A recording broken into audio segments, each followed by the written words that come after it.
안녕하십니까? 역사는 과거에만 머무르지 않습니다.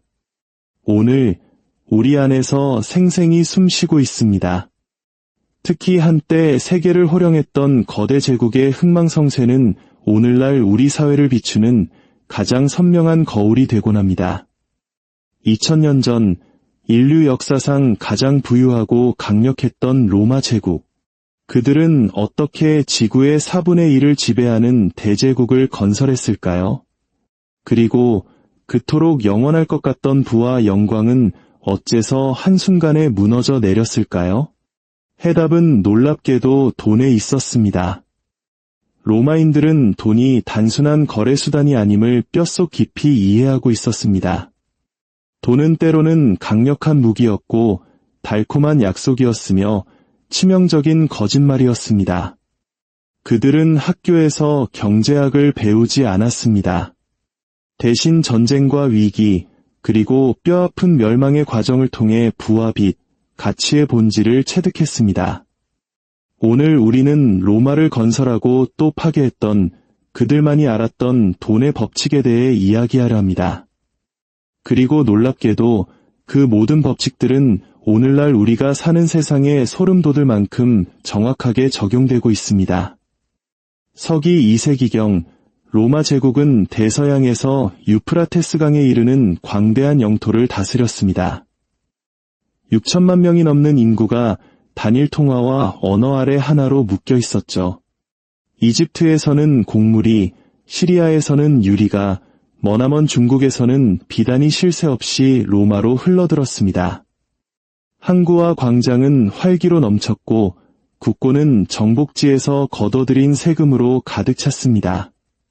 시민들은 황제의 얼굴이 새겨진 동전, 데나리우스의 가치가 영원할 것이라 굳게 믿었습니다. 오늘날의 달러만큼이나 강력한 신뢰를 자랑했죠. 하지만 그 믿음이 깨지기까지는 오랜 시간이 걸리지 않았습니다. 초창기 로마의 돈은 묵직한 실물 그 자체였습니다. 진짜 무게와 내재 가치를 지닌 은과 금이었죠. 로마인이 빵 한 덩이를 살 때 그는 국가가 직접 채굴하고 재련하고 주조한 금속을 지불했습니다. 그것은 추상적인 숫자가 아니었습니다. 노동의 가치가 응축된 결정체이자 제국의 생명력이 눈에 보이는 형태로 만들어진 것이었습니다. 하지만 로마가 팽창하면서 바로 그 돈이 제국의 가장 강력한 무기이자 동시에 가장 끔찍한 저주가 되었습니다. 제국의 부는 생산성이나 혁신에서 나온 것이 아니었습니다. 바로 정복에서 나왔습니다. 새로운 영토는 새로운 노예와 광산, 세금을 의미했습니다. 전쟁은 로마가 계속 이기는 한 스스로 비용을 충당하는 거대한 사업이었습니다. 하지만 성장이 멈춘 팽창 경제는 어떻게 될까요? 로마인들은 그 대가를 톡톡히 치렀고 어쩌면 우리도 그 뒤를 따르게 될지 모릅니다. 정복 전쟁이 뜸해지자 국가는 약속을 지키기 위한 새로운 방법을 찾아야 했습니다. 그들은 빚을 내고 세금을 올리고 화폐 가치를 조작했습니다. 세태라는 현실을 금융이라는 환상으로 덮으려 한 것입니다. 황제와 장군들은 부유해졌지만 평범한 시민들은 빚과 인플레이션, 부패의 무게에 짓눌려 서서히 죽어갔습니다. 어디선가 많이 들어본 이야기 같지 않으십니까? 로마 제국의 멸망은 단 하나의 사건이 아니었습니다. 그것은 금융 시스템에 대한 신뢰가 서서히 그리고 완전히 무너져 내리는 과정이었습니다. 하지만 로마인들도 이 사실을 모르는 바는 아니었습니다. 데카토는 사치에 집착하는 공화국은 내부에서부터 썩어 문드러질 것이라 경고했고 키케로는 탐욕이 외세의 침략보다 더 빨리 나라를 부패시킨다고 설파했습니다. 세네카는 부는 현자의 노예이자 바보의 주인이라는 말을 남겼으며 철학자 황제 마르쿠스 아우렐리우스는 부는 자유가 아니라 유혹일 뿐이라고 끊임없이 되뇌었습니다. 이는 단순한 도덕적 훈계가 아니었습니다. 로마의 도덕적 타락이 곧 재정 정책의 실패를 의미했기 때문입니다. 로마가 성장할수록 부에 대한 탐욕은 끝없이 커져만 갔고 국가는 거대한 소비 기계로 전락했습니다. 속주에서 세금을 쥐어짜 군단에 월급을 주고 정복지에서 약탈한 재물로 빚을 갚고 공허한 약속을 지키기 위해 동전을 찍어냈습니다. 그리고 그들이 찍어낸 모든 동전에는 그 어떤 웅변이나 법률보다 강력한 메시지가 담겨 있었습니다. 로마인들은 그들만의 돈의 법칙에 따라 살고 또 죽어갔습니다. 제국의 흥망을 결정했던 5가지 법칙. 지금부터 하나씩 살펴보겠습니다. 첫 번째 법칙. 모든 돈은 정치적이다. 현대 경제학자들이 애써 외면하는 진실을 로마인들은 알고 있었습니다. 돈은 결코 중립적이지 않다는 사실을 말입니다. 돈은 단순한 교환 수단이 아닙니다. 그것은 권력의 선언문입니다. 그들이 주조한 모든 동전에는 하나의 메시지가 담겨 있었습니다. 바로 이 제국은 나, 황제가 존재하기에 존재한다는 메시지 말입니다. 로마의 초대 황제 아우구스투스는 화폐의 심리적 힘을 역사상 그 누구보다 잘 이해했습니다. 기나긴 내전에서 승리한 그는 국가를 재건하는 것을 넘어 무너진 신뢰를 재건해야 했습니다. 그의 해결책은 연설이 아닌 동전이었습니다. 그는 자신의 얼굴과 함께 팍스, 즉 평화라는 단어가 새겨진 데나리우스 은화를 제국 전역에 유통시켰습니다. 시장에서, 시민들의 주머니에서 모든 거래의 순간마다 로마인들은 누가 질서를 회복시켰는지를 상기했습니다. 몇십 년 후 로마의 절반을 불태운 네로 황제는 폭군에서 구원자로 이미지를 바꿔야 했습니다. 그러자 그의 동전에는 갑자기 재건되는 신전과 풍요를 상징하는 뿔이 넘실거리는 모습이 등장했습니다. 거리가 잿더미로 뒤덮여 있을 때조차 동전은 제국이 번영하고 있다는 거짓 선전을 멈추지 않았습니다. 트라이아누스 황제 시대의 동전은 군사적 승리를 알리는 보도자료나 다름없었습니다. 정복당한 왕과 산더미처럼 쌓인 황금 이미지는 정복이 여전히 유효하며 팽창이 여전히 이익을 가져다준다는 증거였습니다. 하지만 그 화려함 이면에서 로마는 이미 스스로 만든 환상에 중독되어 있었습니다. 동전은 더 이상 부를 상징하는 것이 아니라 부를 제조하는 도구가 되었습니다. 황제의 얼굴은 가치의 보증수표이자 복종의 상징이었습니다. 당신의 부는 통치자가 존재하기에 존재한다는 명백한 메시지였죠. 2000년이 지난 지금도 본질은 같습니다. 얼굴과 금속은 바뀌었지만 연극은 끝나지 않았습니다. 신성한 아우구스투스라는 문구는 우리가 믿는 하나님 안에서 라는 문구로 대체되었고 황제 대신 중앙은행이 화폐 발행을 통제합니다. 하지만 현대의 독재자들이 다시 자신의 얼굴을 동전에 새겨넣기 시작할 때 그것은 향수가 아닙니다. 소유권의 선언이자 경제는 시스템이 아니라 자신들의 것이라는 선포입니다. 로마인들은 이 진실 속에서 살았습니다. 돈은 권력일 뿐만 아니라 당신이 쓸 수 있는 선전물이라는 것을 말입니다. 두 번째 법칙, 빚은 권력이다. 로마는 신용 위에 세워진 나라였습니다. 농부에서 황제에 이르기까지 사회의 모든 계층이 빌린 돈으로 움직였습니다. 공화정 초기 시민들은 땅과 노예, 씨앗을 사기 위해 대출을 받았고 상인들은 지중해를 횡단하는 항에 자금을 빌렸습니다. 심지어 장군들조차 군대를 일으키기 위해 빚을 냈고 그들의 미래를 승리에 걸었습니다. 빚은 문제가 아니라 성장의 엔진이었습니다. 하지만 그 엔진에는 족쇄가 달려 있었습니다. 채무자가 빚을 갚지 못하면 채권자는 그의 재산뿐만 아니라 그의 자유까지 빼앗을 수 있었습니다. 빚을 진 시민은 노예로 팔려나갔고 가족은 해체되었으며 반란의 씨앗이 싹텄습니다. 로마의 엘리트들은 일찍이 대출이 단지 수익성이 좋은 사업이 아니라 정치적 도구임을 깨달았습니다.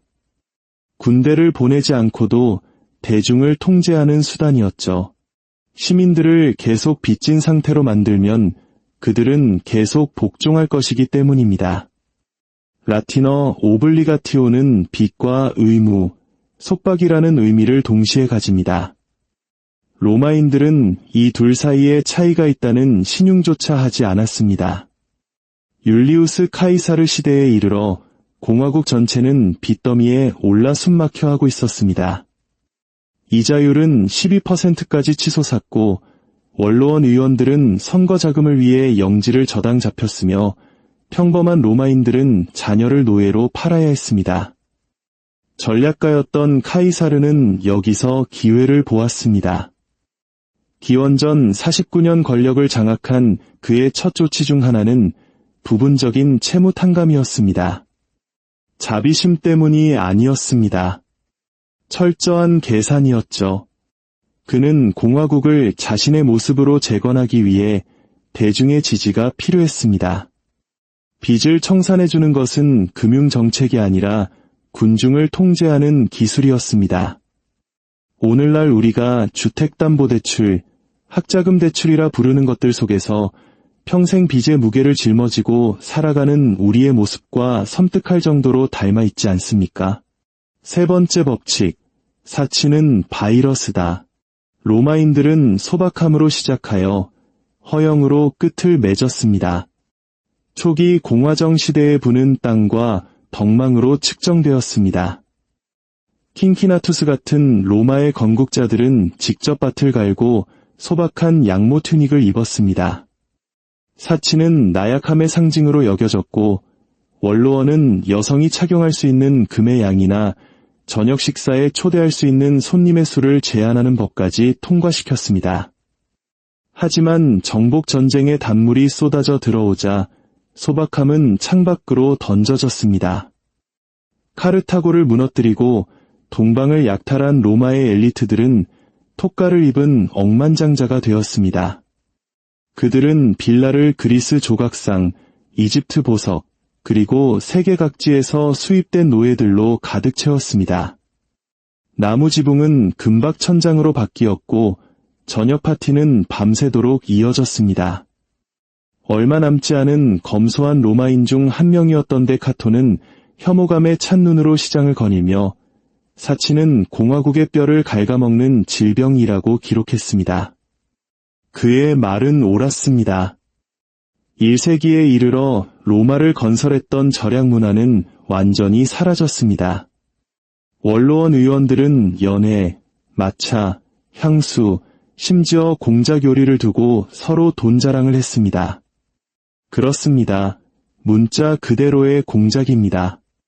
깃털을 다시 붙여 화려하게 장식한 통구이 요리였죠. 제국은 승리를 허영으로 바꾸어 버렸습니다. 일단 사치의 맛이 대중에게 퍼지자 부패는 돌이킬 수 없게 되었습니다. 수입 비단이 현지 직무를 대체했고 로마의 동전은 이국적인 상품을 사기 위해 아시아로 끝없이 흘러나갔습니다.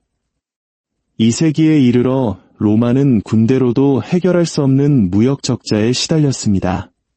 제국은 전쟁이 아닌 탐닉으로 인해 부를 잃고 있었습니다. 한때 근면과 저축을 미덕으로 삼았던 우리 사회가 이제는 어떤 명품 브랜드를 소비하는지가 그 사람의 지위를 말해주는 사회가 된 것은 아닌지 로마가 걸었던 길과 너무나도 닮아 있습니다. 로마의 몰락은 침략으로 시작되지 않았습니다.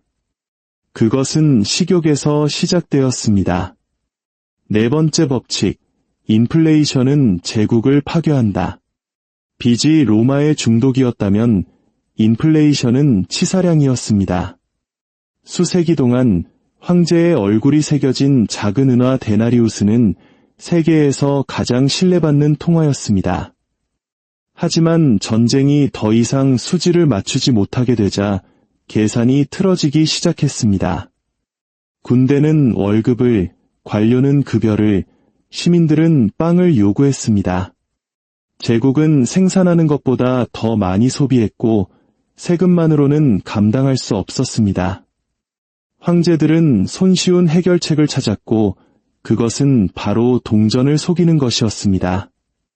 네로가 그 시작이었습니다. 그는 아무도 눈치채지 못하기를 바라며 데나리우스의 은 함량을 약 10% 줄였습니다. 하지만 사람들은 알아챘습니다. 그 후에 모든 황제들도 마찬가지였습니다. 디오클레티아누스 시대에 이르러 데나리우스는 은 함량이 1%도 채 되지 않는 거짓으로 만들어진 동전이 되어버렸습니다. 물가는 하늘로 치솟았습니다. 상인들은 제국의 동전을 받기를 거부했고 병사들은 금이나 현물로 지불해달라고 요구했습니다. 평범한 로마인들은 자신들의 저축이 먼지로 변하는 것을 속수무책으로 지켜봐야 했습니다. 인플레이션은 단지 물가만 올린 것이 아니었습니다. 그것은 사회계약을 파괴했습니다. 제국이 가치 있다고 말한 동전이 실제로는 그렇지 않다는 것이 증명될 때 진짜 손실은 돈이 아니라 믿음입니다. 절망적인 상황에서 디오클레티아누스 황제는 칙령으로 물가를 통제하려 했습니다. 서기 301년 그는 제국의 모든 상품과 노동력의 최고 가격을 정한 최고가격령을 발표했습니다. 이를 어기면 사형에 처해졌습니다. 하지만 그 어떤 칙령도 공포를 막을 수는 없었습니다. 사람들은 물건을 사재기했고 시장은 사라졌으며 암시장이 번성했습니다. 제국은 공식적으로 신뢰를 무력으로 대체했습니다. 이는 항상 붕괴 직전의 마지막 단계입니다. 우리는 오늘날 더 정교하다고 생각하지만 그렇지 않습니다. 우리는 더 이상 동전에서 은을 깎아내는 대신 허공에서 디지털 화폐를 찍어냅니다. 방법만 바뀌었을 뿐 결과는 같습니다. 5번째 법칙, 돈에 대한 믿음이 사라지면 권력에 대한 믿음도 사라진다. 4세기에 이르러 로마의 화폐 시스템은 완전히 죽었습니다. 데나리우스는 가치가 없었고 세금은 곡물로 걷어야 했습니다. 군대에는 식량, 토지 또는 약탈품으로 급여가 지급되었습니다. 무역은 붕괴되고 도시는 쇠퇴했으며 시민들은 동전 대신 물물 교환이 이루어지는 시골 영지로 후퇴했습니다. 제국은 돈이 바닥난 것이 아니었습니다. 믿음이 바닥났던 것입니다. 어떤 돈이든 그것은 사람들이 믿기로 합의한 하나의 이야기에 불과하기 때문입니다. 이 동전, 이 지폐, 이 숫자가 의미가 있다는 공유된 환상. 그 환상이 무너지면 권력도 함께 무너집니다. 야만인들이 로마를 파괴한 것이 아닙니다. 그들은 인플레이션이 남긴 텅 빈 공간으로 그저 걸어 들어왔을 뿐입니다. 문명은 그렇게 무너집니다. 침략이 아니라 침식을 통해, 칼이 아니라 대차대조표를 통해 말입니다. 사람들이 시스템에 대한 믿음을 잃으면 그들은 더 이상 그것을 지키려 하지 않습니다. 로마인들은 자신들이 살고 있는 망상이 오늘날 우리가 겪고 있는 망상과 같다는 것을 몰랐습니다. 신뢰를 인쇄할 수 있고 번영을 빌릴 수 있으며 유한한 지구에서 무한한 성장이 가능하다고 믿는 망상 말입니다. 그들은 은을 구리로 대체했습니다. 우리는 가치를 신용으로 대체했습니다. 그리고 두 제국 모두 같은 진실을 발견했습니다. 돈의 이야기가 깨지면 다른 모든 것도 따라 무너진다는 것을 말입니다. 주위를 둘러보십시오. 세계의 기축통화는 더 이상 데나리우스가 아니라 달러입니다. 하지만 그 역학은 동일합니다. 우리는 생산하는 것보다 더 많이 쓰고 버는 것보다 더 많이 찍어내며 필요한 것보다 더 많이 소비합니다. 사치가 우리의 지위를 정의하고 빚이 우리의 삶을 규정하며 지도자들은 로마 황제들과 똑같은 방식으로 돈을 사용합니다. 바로 안정을 위한 선전 도구로 말입니다. 모든 지폐에는 얼굴과 약속이 담겨 있습니다. 하지만 정부가 하룻밤 사이에 수조 달러를 찍어내고 인플레이션이 임금을 앞지르며 사회의 절반이 빌린 시간과 빌린 신용으로 살아갈 때 그 약속의 가치는 과연 얼마일까요? 우리는 인플레이션을 경기 부양이라 부르고 적자를 성장이라 부르며 빚을 레버리지라고 부릅니다. 현대적인 언어로 포장된 똑같은 환상일 뿐입니다. 우리는 여전히 시장이 상승하고 있기 때문에 경제가 안정적이라고 스스로에게 말합니다. 마치 숫자가 현실을 이길 수 있는 것처럼 말입니다. 로마인들도 자신들의 화폐에 대해 똑같이 생각했습니다. 그리고 붕괴가 찾아왔습니다. 로마의 시스템은 불길 속에서 끝나지 않았습니다. 그것은 대체 속에서 끝났습니다. 동전이 실패하자 사람들은 물물교환으로 돌아섰습니다. 국가가 실패하자 그들은 영주에게 의지했습니다. 믿음이 실패하자 그들은 종교에 귀의했습니다. 이것이 경제학자들이 인정하고 싶어하지 않는 이야기의 일부입니다. 돈이 제 기능을 멈출 때 사람들은 신을 찾기 시작한다는 것입니다. 로마인들은 돈을 도덕적인 것으로 보았습니다. 그들은 부가 한 인간의 인격을 시험한다고 믿었습니다. 한 문명이 돈을 숭배할 때 결국 그 돈의 노예가 된다는 것을 그들은 이해했습니다. 그것이 바로 우리가 잊어버린 법칙입니다. 우리는 신용을 창조로, 소비를 문화로, 투기를 진보로 혼동하는 경제를 만들었습니다. 우리는 우리 시대의 황제들, 즉 억만장자, 기술 관료, 시장 조성자들을 구세주인 양 칭송합니다. 그것이 증상이라는 사실은 잊은 채 말입니다. 우리가 그것을 혁신이라고 부를 때마다 로마는 무덤 속에서 웃고 있을 것입니다. 역사는 반복되지 않습니다. 단지 의상만 갈아입을 뿐입니다. 로마인들은 톡가를 입었고 우리는 정장을 입습니다. 데나리우스는 달러가 되었습니다. 만약 우리가 이 법칙들을 기억하지 못한다면 결과는 같을 것입니다. 돈은 단순한 화폐가 아닙니다. 그것은 한 사회의 인격입니다. 그리고 사회가 그 사실을 잊는 순간 붕괴는 더 이상 일어날까? 왜 문제가 아니라 언제? 왜 문제가 됩니다. 오늘 이 이야기가 여러분의 삶에 깊은 통찰을 주었다면 이 지혜를 주변 사람들과 함께 나누어 주십시오. 여러분의 구독과 좋아요는 더 많은 분들이 역사의 거울 앞에 설 수 있도록 하는 소중한 등불이 됩니다. 여러분의 앞날에 지혜와 평온이 가득하기를 기원합니다.